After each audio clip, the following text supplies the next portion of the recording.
let's look at your ERDs. So the reason why I focus more on those two anomalies is because it will prevent you from certifying if you have 2% or more. Now, that doesn't mean that the ERD is something that you would ignore. No, not at all. The ERDs are anomalies too that you have to resolve in CalPAD. So we have 5 types of anomalies: ERD A, B, C, D, and E. So A is essentially anomalies of enrollments where you enroll a student in this current academic year. However, the student was already identified as a completer in the prior year. Now, the other one is you've enrolled a student who has a prior enrollment exit of a dropout. Okay. And then you have a C, which is potential dropout. This means that you've exited an enrollment in CalPADS. However, there was no subsequent enrollment in CalPADS up to census day for that student. So essentially, you've exited the student as a T160 or an E155, but then there was no subsequent enrollment in the new academic year or in the same year, but does not overlap census day. Now, for D and E, these are anomalies that involve the use of your E150 exits. Okay, so D is when you exit a student in CalPADS with an E150, but then there was no subsequent enrollment in CalPADS. So you exited the student with an E150. The expectation is you're just updating their enrollment. Maybe you needed to update their grade level. However, there should be a subsequent next day enrollment record in CalPADS. C is if you submitted an E150 but unintentionally reported the student at a different school. Okay, so we'll show you examples of that. Again, the ERD detection uses the completer dropout reporting period, which is from 8/16 of the prior year up to census day of the new academic year, at least for the lost transfers. And then for completers, it's 8/16 up to 8/15. So here are exits that cause ERDs. So again, for ACE, if a student was exited as a completer from a different district last year, and then you re-enroll the student, then it will trigger an error. I believe ERD 100 will never happen again because CalPAS will trigger a validation if you're editing a 100 in enrollment and put a 100 in front of a new enrollment. And also, another error will trigger if you do a new enrollment for a student who was exited as a 100. So I think this should be taken off. But again, here are some of the lists. So if you have a student that was exited with an E140 or E60, E23360, then they're a dropout re-enrolled student. Okay. Then you have your lost transfers and your major enrollment here. And here are the exits that do not cause ERDs. So if a student was matriculated, if a student has a secondary enrollment, of course, and you exit them with a E170, they obviously would not trigger an ERD because it only triggers in primary enrollments. Then, of course, you have all of these other terminal enrollment exit codes. All right, so let's go back to the demo. Let's just breeze through these ERDs.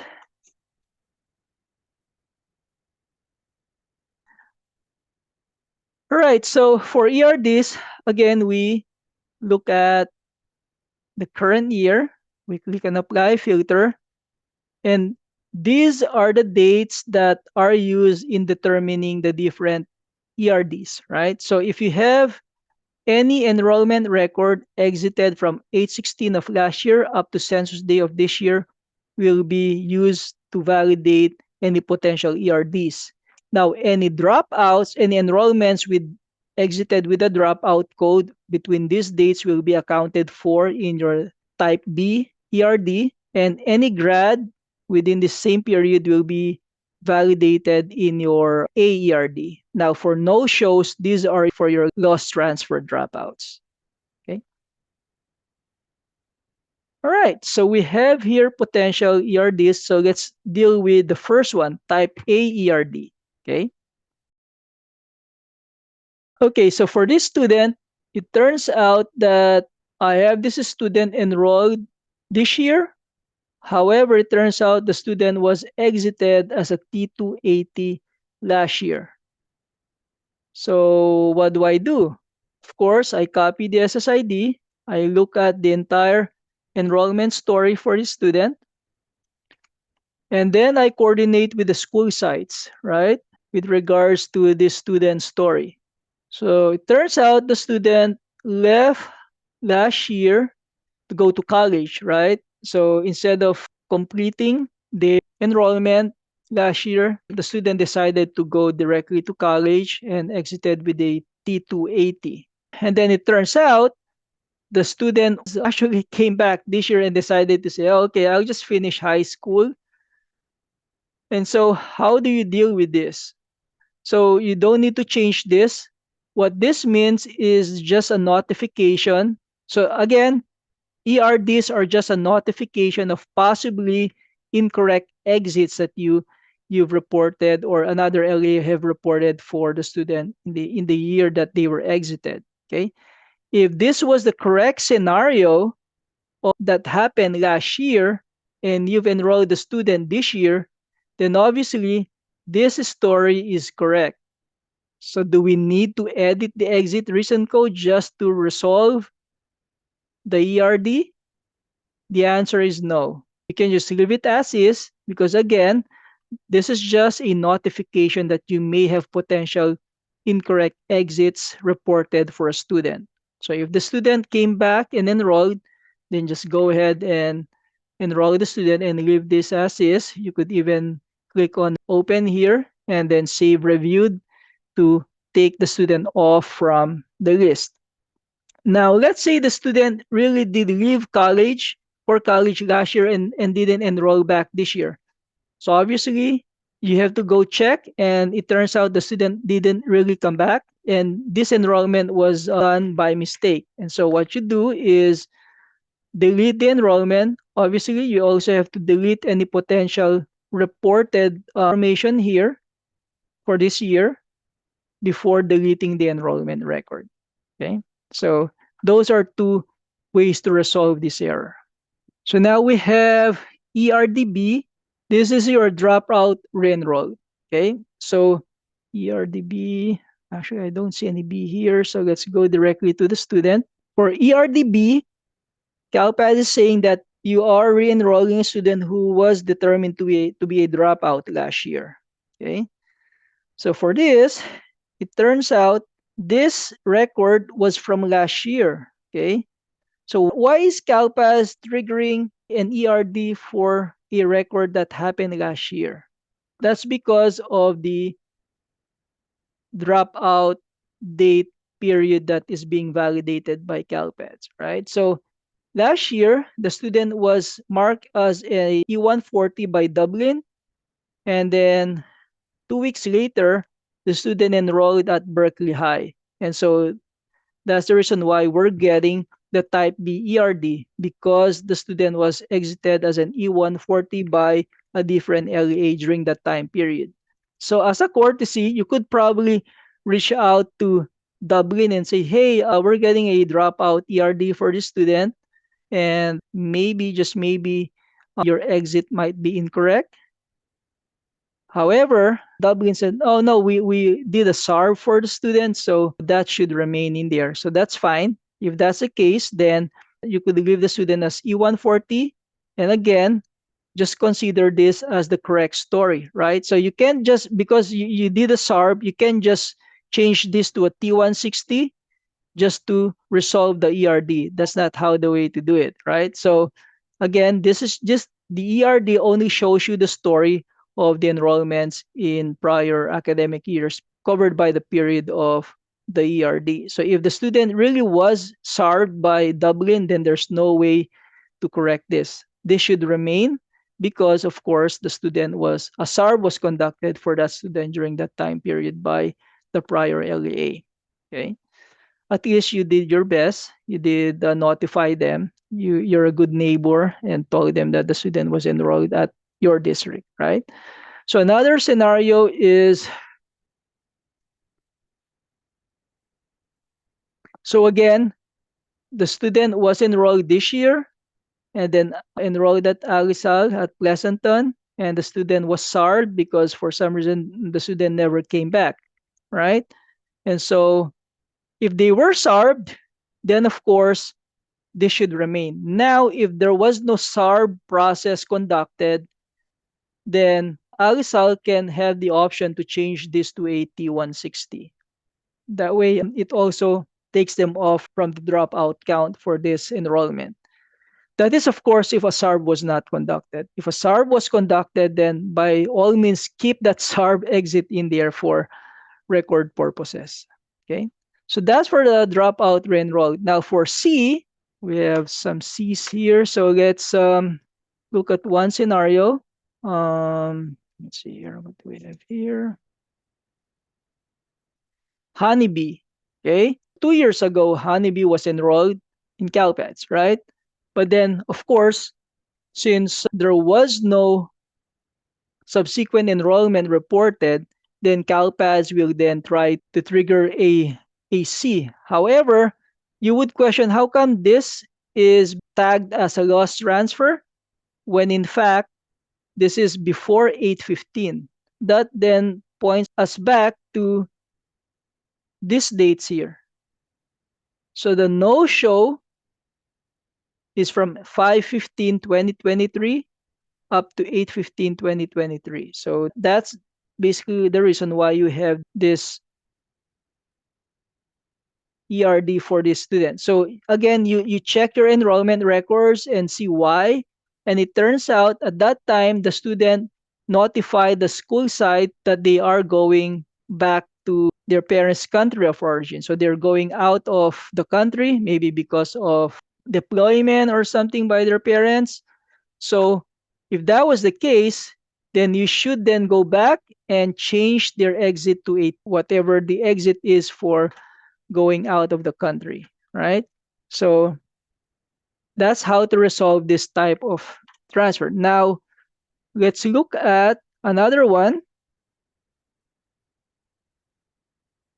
Okay, we have Bob Frog. So the student was enrolled at your district from 8/12 to 9/27. And then, of course, you see that there is an enrollment in CalPADS after your enrollment. Why is this still a CCE? It's because the subsequent enrollment was after Census Day. That's the issue here. CalPAS will only look for a subsequent enrollment up to Census Day. If there's none, then it automatically is counted as a lost transfer dropout. All right, so we have another ERD, which is ERDD.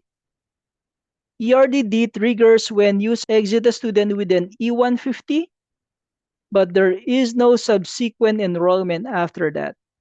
Again, the reason why this is still being counted is because this was from the reporting period is from 8/15 last year up to Census Day this year. So if this student was an E150, then the expectation was that there should have been a subsequent enrollment here. If that was the case, then you report that subsequent enrollment. And that subsequent enrollment should be the day after, right? So 8/25, this should be 8/26 for the new enrollment. Now, if it turns out the student really left, then by all means, report the proper exit reason code here.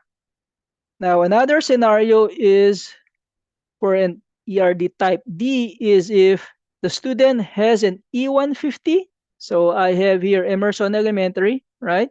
I exited the student with an E150 and reported the student with a subsequent enrollment. Why is this triggering an ERDD? It's because of the enrollment date and exit date here. When you're using an E150, always make sure that the subsequent enrollment is the next day. If the student left, if there was a change on Friday, and then obviously you have to report a new enrollment on Monday, technically that was the reality, right? But CalPADS does not recognize weekends, right? And so either you exit this on Thursday and report at a Friday date, or exit this on a Monday and report a Tuesday date on this one. So when you exit an E150, it should always be a next day enrollment at the same school. Okay? Because what happens if it's not at the same school? Then we get an ERD E. ERD type E is if you reported an exit of E150 for a student. There is a subsequent enrollment start date. However, it's at a different school. So two questions you have to ask. Number one, is the student still in the current school, or did the student really transfer to a different school within your district? If the answer was the first one, then obviously the subsequent enrollment should be at the same school. So you have to delete this and report a new enrollment reflecting the same school of attendance with a subsequent next day enrollment. Now, if the student did leave Emerson Elementary, then you have to change this to a T160. So those are the different types of ERDs. If for some reason you have an ERD listed but you can't figure it out, you can always send us an email or send a service request and we would gladly explain it to you. Okay. So once you figure out all of this ERDs, just open it and mark it as see reviewed. That way it doesn't clutter your anomaly ERD list in here. And then that should help you be able to focus on ERDs that are active. Okay.